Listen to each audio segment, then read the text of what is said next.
I almost got scammed into giving up my banking information to someone posing as a big broadcast company offering me remote work in what was probably the most elaborate hustle I almost fell victim to. I'm going to tell you guys all about it so you don't fall victim either. And we're going to start right now.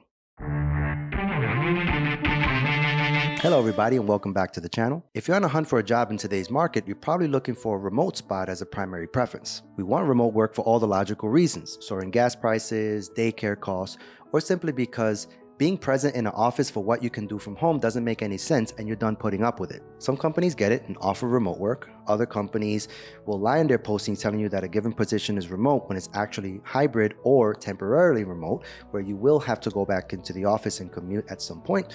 And then of course you have companies that still don't get it and don't offer remote work where they can, mainly to justify keeping shitty, irrelevant managers around, thus driving the labor shortage that we're still plagued with today. But one group that sees this shift change in the labor markets as an opportunity to take advantage of other people are scammers. Maybe I'm just fortunate in that I never had an interaction where I got scammed before in my lifetime, but I am blown with how I almost got hustled in the worst way. You see, I've been on the hunt for a new job in media production and been doing what everybody else has been doing. Dusted off the old resume, gave it a good polished update, uploaded it to job sites, and started applying to jobs that I felt like were most relevant to me. Now, naturally, remote work would be my top preference, as it would be for anybody, though, of course, I would take a position on location if all the factors fit right. It just needs to make sense. I'm not going to take a job that pays more but requires a long commute, because any added benefit in the increased pay would be gobbled up by gas prices and maintenance on my already old car. By that same logic, I'm not going to take a remote job at diminished pay if it means that I'm going to have to take on multiple jobs to make ends meet anyway. There has to be a net benefit because, like most people today,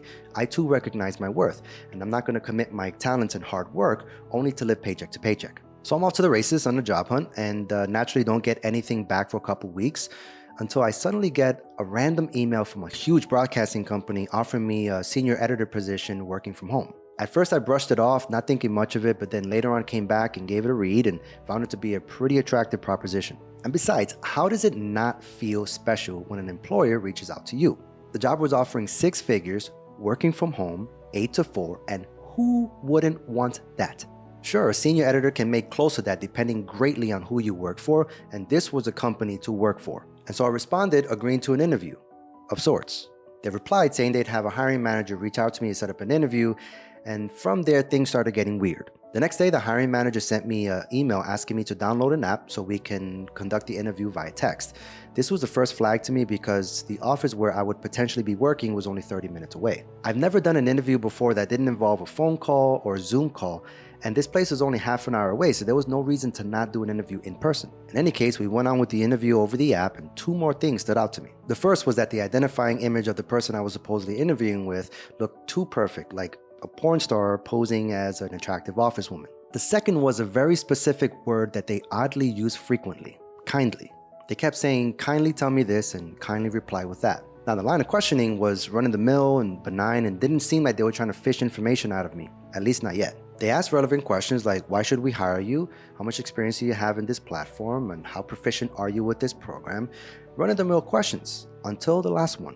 They asked me to verify my name, date of birth, and address, which I didn't think of much until later on. They ended the interview saying that they would consider my application and my interview and contact me if they decided to move forward, but then made a statement at the end that caused suspicion. Fingers crossed. I never had an employer say that to me in the past, and it seems like a really illogical thing to say when you're screening multiple candidates. You just don't say to a given candidate, fingers crossed that we hire you, because you might not hire them and you don't want to. It just didn't make sense. The next morning I got an email from them offering me the position, and it started with, we apologize for the long wait as we considered all of the candidates, except only 13 hours had passed. You made your decision that quick for a position like this in a company this big overnight.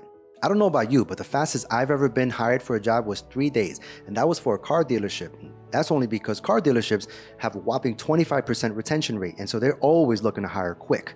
The email also included a direct deposit form and a reimbursement form for MacBook Pro that I had to buy, send to them for installing tracking software, but oddly, no tax forms. They wanted it sent back ASAP along with a copy of my driver's license and a copy of my social security card, and this set off all the rest of the alarms. No phone call or phone number to call, text only interview, kindly this, kindly that, porn star photos, and they're essentially hiring me on the spot with no talk of start dates and asking me to give up all this information that would give them access to all of my assets. I nearly got swindled. I looked up the names of the supposed people I've been talking to and interviewing with all this time to see if they even existed, and they did, except they worked in HR in totally different companies and never once set foot in the company that I was interviewing for. If I were any more dull and didn't catch on to this, I would have given in my resignation in exchange for identity theft at best. Imagine people who aren't as fortunate as me, where I don't need a job, but I'm looking for another job to get back into something I enjoy doing more. If I were like others, desperately looking for another job because I'm sick of the thankless job that I'm in,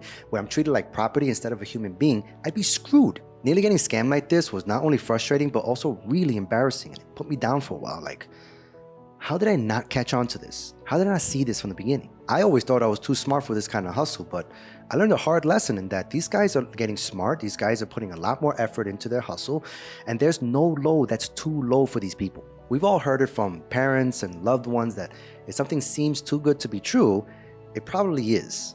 And this was a sore reminder of just that. Have you encountered scammers in the past? Tell us your story in the comments below so you can help other people avoid falling for their tricks in the future. Please help me out with a like if you found this video useful or entertaining, and share this video with those that you know that are currently on the job hunt so they can avoid getting swindled too.